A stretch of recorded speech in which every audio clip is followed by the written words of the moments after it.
Bionic Commando was a unique platformer where you would use a bionic arm to swing from platform to platform. That's very notable for the fact that it's one of the very few games where there's no jump button. You just have a bionic arm, and that can attach to ceilings and you can swing around. Unlike most platformers, Bionic Commando isn't linear. You could choose different stages from the map and go to whatever stage you wanted to. And along the way, if you get stopped by either a caravan convoy or a helicopter, you'll go from the 2D mode into the overhead shooting mode, which is really a cool way to break up the action.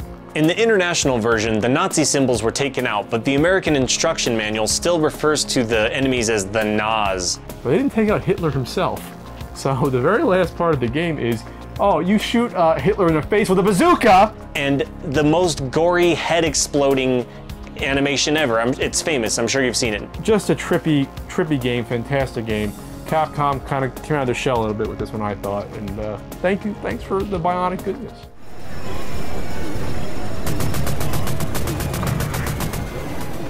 Cabal, published by Taito, was really the first third-person shooter which helped establish that genre. Basically, they're a commando of some sort that's shooting at nondescript enemies, making everything go explodey.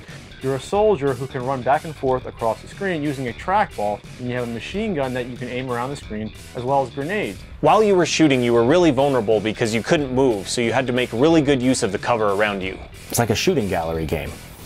Yeah, it's kind of a predecessor to like NOM 1975, maybe like a Wild Guns even. Now instead of just aiming around and shooting at a static screen without much in the way of the ability to dodge, now you can move around, and it just overall, not only is it more fun, but it feels more fair. You don't feel like you're taking as many cheap shots. I like how Cabal is like this serious war game, but when you beat a level, your guy like skips into the distance. He's just running, ah! He's gonna prance around to the next level, arms up in the air, yay! Death and destruction!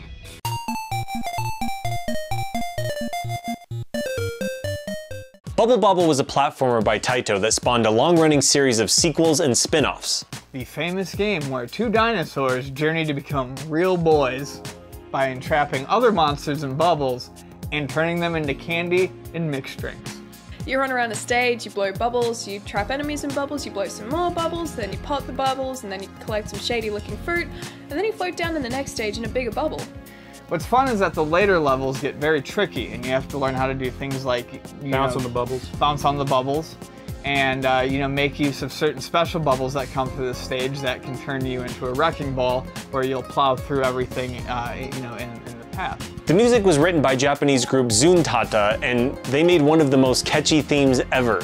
There's a lot of levels. There's almost too many levels to this game. If you beat it by yourself, you got the bad ending. If you beat it with a friend, you got the good ending, but you only got the true ending if, after beating that one, you beat the super hard mode. The original 99, grab the gem, do them all over again, do the 20 bonus levels, beat the boss with 2 players, and then, and only then, do you get the actual ending where you turn back into Little Gentleman. The last boss of the game was called Super Drunk. Oh yeah, you're Bob. You're having a bubbly good time. If you beat the game in Super Mode, the true ending revealed that Super Drunk was actually your parents under a spell. They were just super drunk.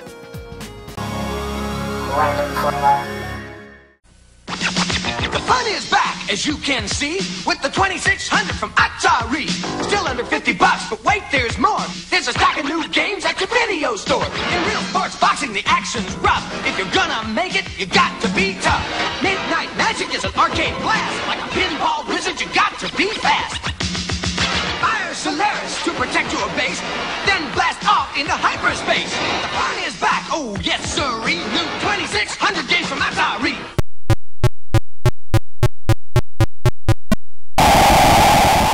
In 1988, the first John Madden football was released on the Apple II. And it's easy to look at this and say, well, okay, it was a football game on the Apple II. What's the big deal? What made this game special was, before this, football games didn't really look like football at all. They usually had much less than 11 players on each side of the field. There weren't real plays to select from. It was all X's and O's. They didn't just take the name John Madden and put his crazy face on a box and say, good, we're done. They actually took his advice. They really took the first steps towards making sports games something other than glorified manager modes, which is what a lot of sports games were. They took plays that, you know, he had written up. They took actual NFL plays from actual NFL teams and put them in the game. It is a massive undertaking to get this all done. This would become hugely popular once it was ported over to the Genesis and then the Super Nintendo, and by the early to mid 90s it took off and basically helped create the sports brand of EA. John Madden to this day sees this as a teaching tool for people to learn the ins and outs and the intricacies of football. To this day.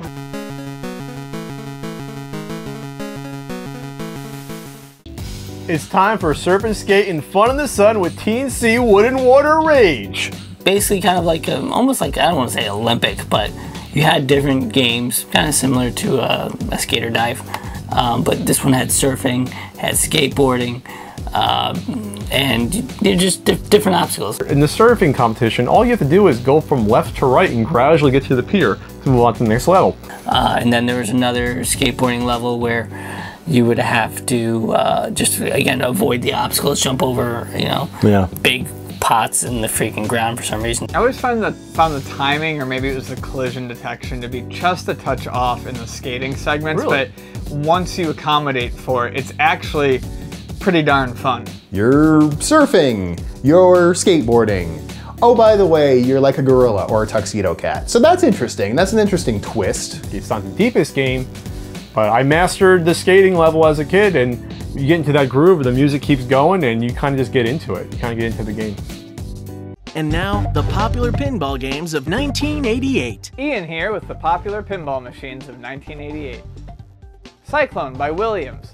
This sequel to Comet has ramps galore and a rideable Ferris wheel. Taxi by Williams.